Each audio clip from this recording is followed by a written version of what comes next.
জামালপুর জেলা বিএনপি সম্মানিত যুগ্ম সম্পাদক জামালপুর আজকে জামালপুর সদর উপজেলা বিএনপি সভাপতি আসন গ্রহণ করার জন্য শফির রহমান শফি ওনাকে সভাপতির আসন গ্রহণ করার জন্য সবাই করছি জামালপুর শহর বিএনপি। আজকে জামালপুর সদর উপজেলা বিএনপি ও আসন গ্রহণ বরণ করেছেন করছি জামালপুর জেলা বিএনপি অধ্যাপক মুফতিদুর রহমান হারুন ওনাকে আসন গ্রহণ করার জন্য। আমাদের আন্দোলন শেষ হয়নি, দীর্ঘ 16 বছর যে ব্রিটিশ সরকার আমাদের উপর অত্যাচার করেছে, আমাদের উপর হামলা মামলা করেছে, আমাদের হাজার হাজার নেতাকর্মীকে হত্যা করেছে, আমাদের হাজার হাজার নেতাকর্মীকে গুম করেছে, মিডিয়ার বিদ্রোহের মাধ্যমে সেনাবাহিনীর 57 জন সেনা কর্মকর্তাকে হত্যা করেছে, মিডিয়ারকে বিলুপ্ত করেছে, শাপলা চত্বরে হেফাজতে ইসলামের উপর রাতের বেলায় নির্মম ভাবে গুলি করেও হত্যা করে আলেম ওলামাদের হত্যা করেছে।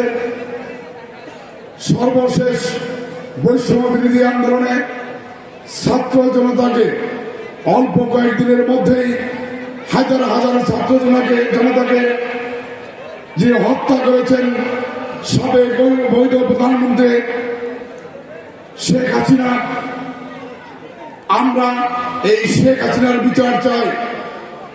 তিনি 5 তারিখে ছাত্র জনতার কোন অভ্যুত্থানের মুখে বাংলাদেশ থেকে পালিয়ে ভারতে আশ্রয় নিয়েছেন এবং ভারত থেকেই বাংলাদেশে বিভিন্ন রকম বিশৃঙ্খলা তৈরি করার জন্য বিভিন্ন চক্রান্তে ষড়যন্ত্রে লিপ্ত রয়েছেন।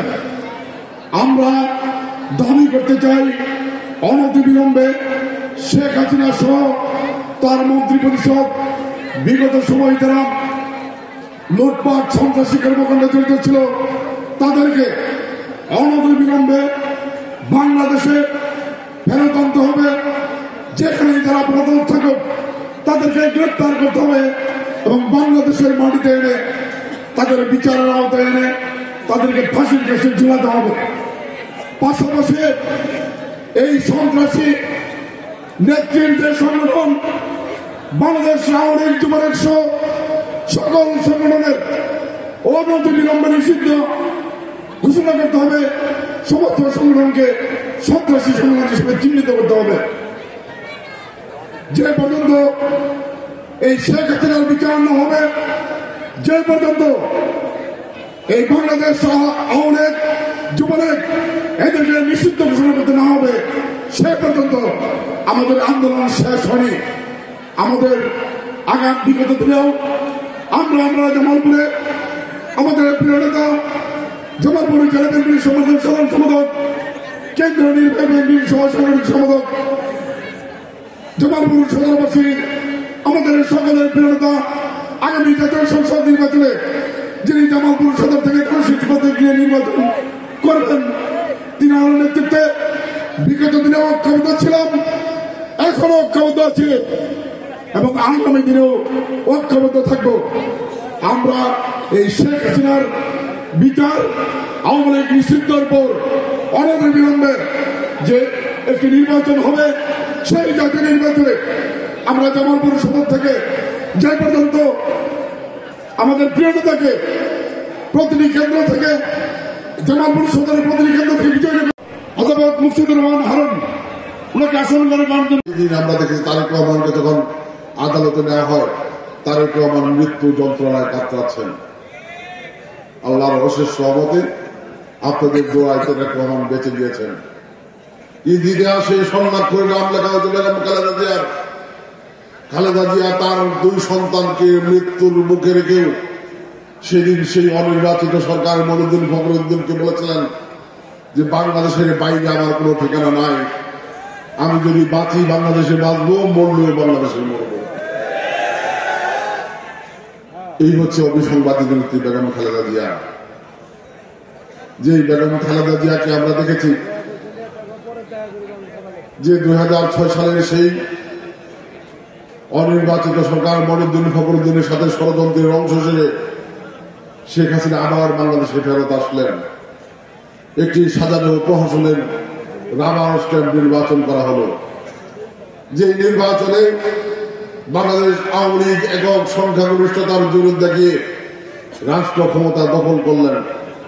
যে শেখ হাসিনা তত্ত্বাবধায়ক সরকার নির্বাচনের দাবিতে 1996 সালে 173 দিন হরতাল করেছেন। সারা দেশ জ্বালাও পোড়াও করে অচল করে দিয়েছেন। তত্ত্বাবধায়ক সরকার প্রধানের নিরপেক্ষ দরপ্রস্ত তুলে লোভী বৈঠকে মানুষ খুন করে নির্বাচিত সরকার অনির্বাচিত সরকার কায়েম করেছিলেন। সেই শেখ হাসিনা জাতীয় সংসদে বিল পাশ করে তার বাবার মতো আবার সেই কলঙ্কের ইতিহাস লিখলেন। তত্ত্বাবধায়ক সরকার ব্যবস্থা বাতিল করে দলীয় সরকারের নির্বাচন।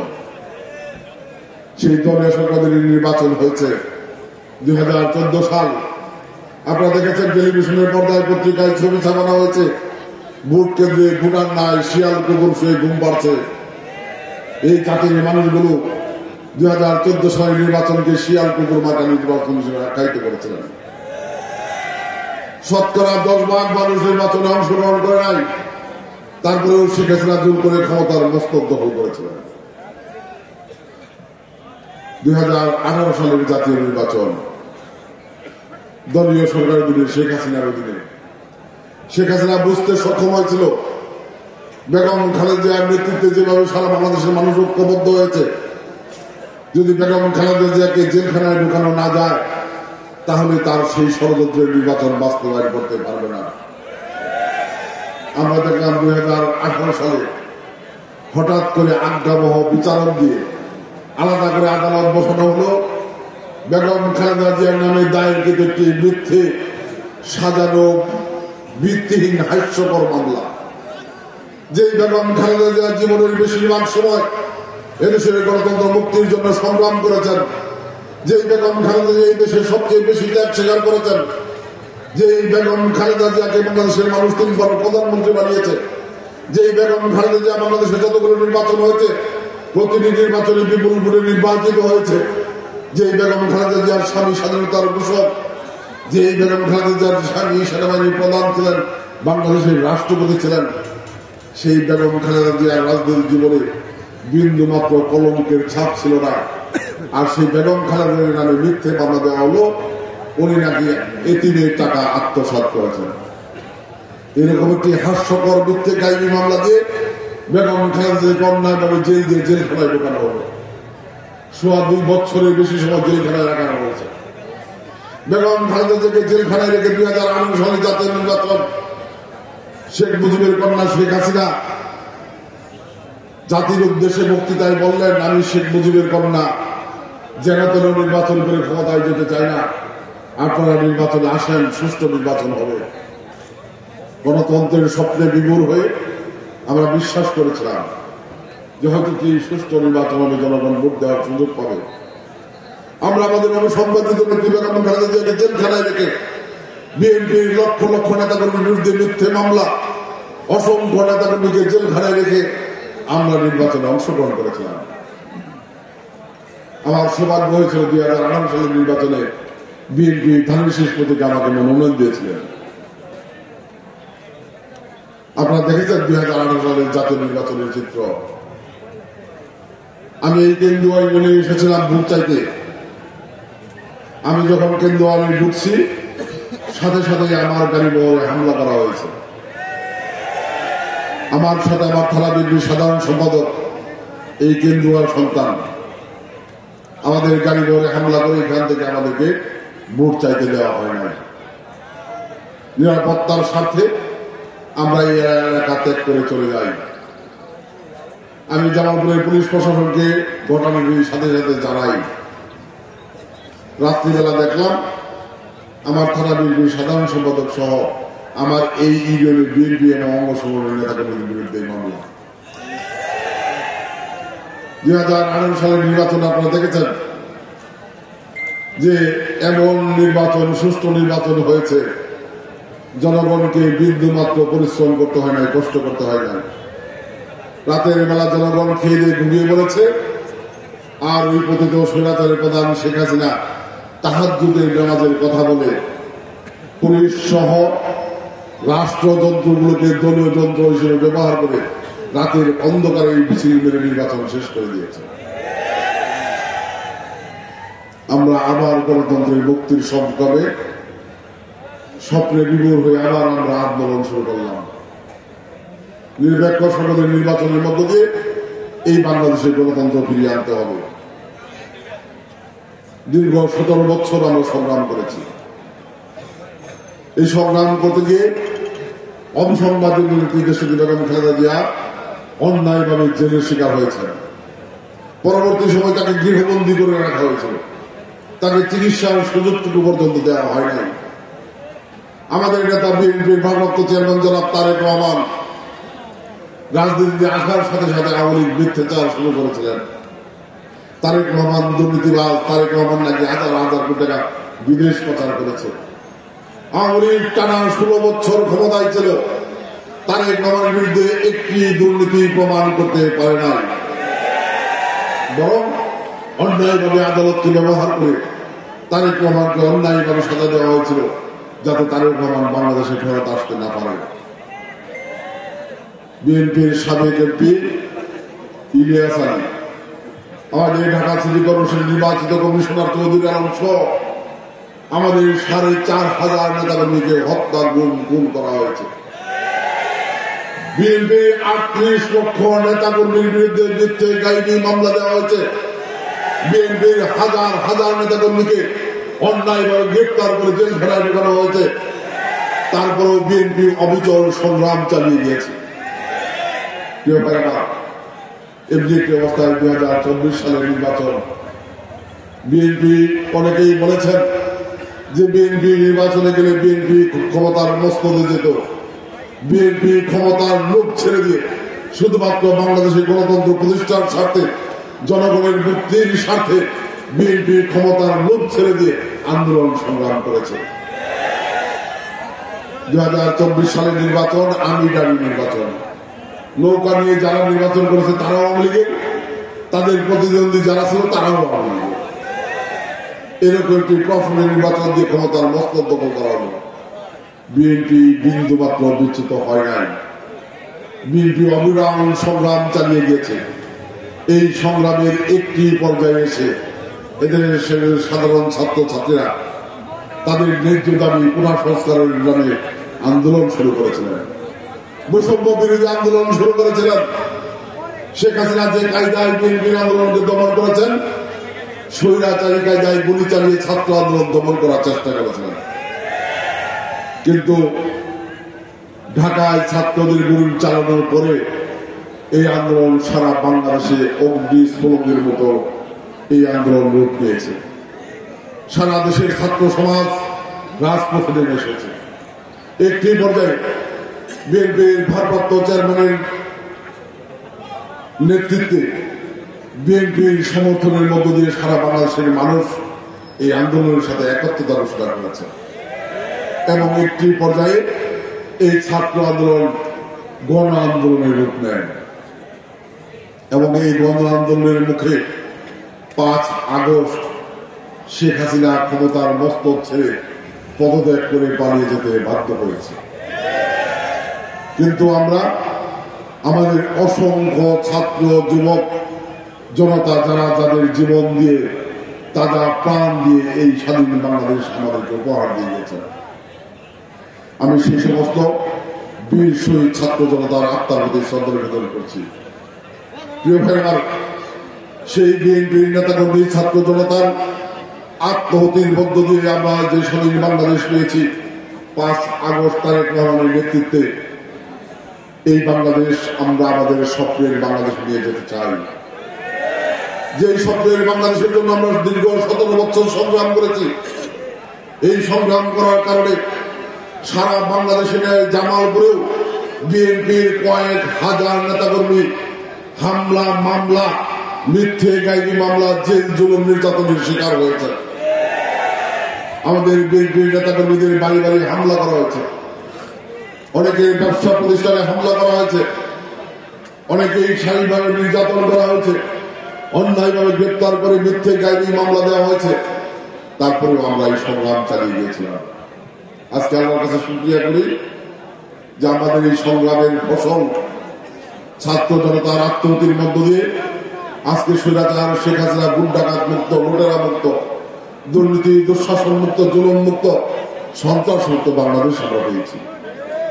কিন্তু আমাদের স্বপ্নের বাংলাদেশ আমরা এখন যেতে পারি নাই। আমরা দীর্ঘ 17 বছর সংগ্রাম করেছি যে প্রতিদল স্বৈরাচারের পতন এবং নিরপেক্ষ নির্বাচনের দাবিতে।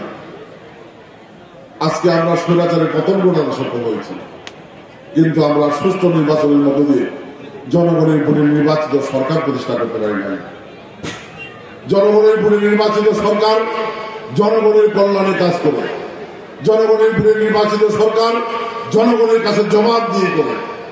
আমরা যতক্ষণ পর্যন্ত জনগণের ভোটে নির্বাচিত সরকার প্রতিষ্ঠা করতে না পারব, ততক্ষণ পর্যন্ত এই বাংলাদেশের গণতন্ত্র স্থায়ী রূপ পাবে না। কাজেই আমাদের কাঙ্ক্ষিত লক্ষ্য, যতক্ষণ পর্যন্ত নিরপেক্ষ নির্বাচনের মধ্যে জনগণের ভোটে নির্বাচিত সরকার প্রতিষ্ঠা না হবে, ততক্ষণ পর্যন্ত আমাদের দাবির পক্ষে আমাদের সংগ্রাম চলবে।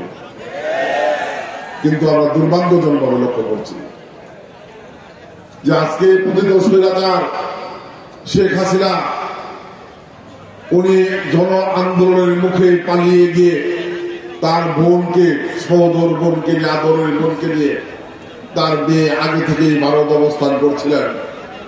আজকে লুটের টাকা দিয়ে ভারতে আরাম আয়েসে সুখের জীবন কাটাচ্ছেন, আর সেখানে বসে বসে বাংলাদেশের বিরুদ্ধে ষড়যন্ত্র করছেন। 17 বছর অবৈধভাবে ক্ষমতা দখল করেছিলেন, 17 বছর অবৈধভাবে মানুষ খুন করেছেন, 17 বছর লুটতরাজ করে সেই টাকা দিয়ে ভারত বসে আরাম আয়েসে বাংলাদেশের বিরুদ্ধে ষড়যন্ত্র করবেন, আর বাংলাদেশের মানুষ চুপ করে বসে থাকবে, এটা হতে পারে না। শেখ হাসিনা ষড়যন্ত্র করছেন যাতে বাংলাদেশের সুষ্ঠু নির্বাচন না হয়, নির্বাচনের মধ্য দিয়ে গণতন্ত্র স্থায়ী রূপ না পায়। শেখ হাসিনার পুত্র সজীবাদের জয়। শেখ হাসিনা 5 তারিখ পালিয়ে গিয়েছেন, 7 তারিখ ভারতের একটি টেলিভিশন চ্যানেলের সাক্ষাৎকার দিয়েছেন যে বাংলাদেশে নাকি হিন্দু সম্প্রদায়ের বাড়ি বাড়ি আগুন দিয়ে জ্বালিয়ে দেওয়া হচ্ছে, মন্দির ভেঙে দেওয়া হচ্ছে।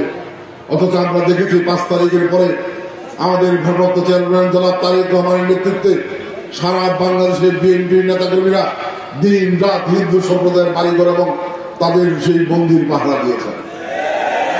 বাংলাদেশের অনেক কালের মোনামারা পর্যন্ত হিন্দু সম্প্রদায়ের সেই মন্দির পাহারা দিয়েছেন। প্রিয় ভাই আমার, বাংলাদেশে আজ পর্যন্ত সেরকম বড় কোন ঘটনা ঘটে নাই, কিন্তু ষড়যন্ত্র থেকে নাই। তারা নতুন করে ষড়যন্ত্র করছেন এই বাংলাদেশকে অস্থিতিশীল করার জন্য, বাংলাদেশে যে নির্বাচনী প্রক্রিয়া চলছে সেই নির্বাচনকে বাধাগ্রস্ত করার জন্য। অনেকেই দেখি ইতিমধ্যেই উকি ঝুঁকি শুরু করেছেন। আওয়ামী লীগের, যুবলীগের পলাতক নেতাকর্মীরা ফেসবুকে নানা রকম লেখালেখি শুরু করেছেন। আপনাদের উদ্দেশ্যে বলতে চাই, যদি স্বাধীন বাংলাদেশের ইতিহাস, সেই ইতিহাসের স্বাধীনতার ঘোষণা থেকে শুরু করেন, সকল ক্ষেত্রেই আপনারা বাংলাদেশের বিরুদ্ধে ষড়যন্ত্র করেছেন। সেই ইতিহাস হচ্ছে সবসময় আপনারা বাংলাদেশের জনগণের বিরুদ্ধে অবস্থান নিয়েছেন, গণতন্ত্রের বিরুদ্ধে অবস্থান নিয়েছেন। আর জাতির সকল দুঃসময়গুলোতে বিএনপি জাতির মুক্তিকামী মানুষের পাশে দাঁড়িয়ে এই মানুষের মুক্তির সংগ্রামের পথ দেখিয়েছেন, সেই পথের নেতৃত্ব দিয়েছেন। আজকে আওয়ামী লীগের বন্ধুরা যারা ফেসবুকে লেখেন, আপনাদের কাছে প্রশ্ন রাখতে চাই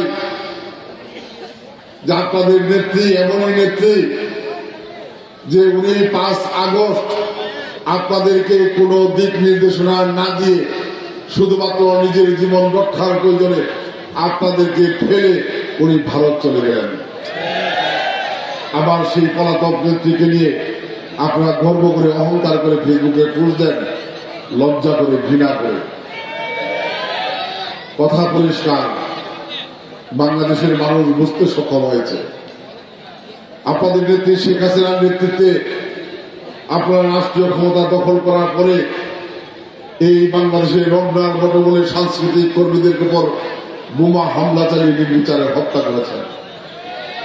আপনাদের নেত্রীর শাসন আমলে এই বাংলাদেশে বিডিআর বিদ্রোহের নামে পরিকল্পিতভাবে সেই বিডিআর বিদ্রোহের নামে বাংলাদেশের প্রথিত দশা সেনা কর্মকর্তাদেরকে হত্যা করা হয়েছে, বিডিআরকে ধ্বংস করে দেওয়া হয়েছে, বাংলাদেশের সীমান্তকে অরক্ষিত করে ফেলা হয়েছিল।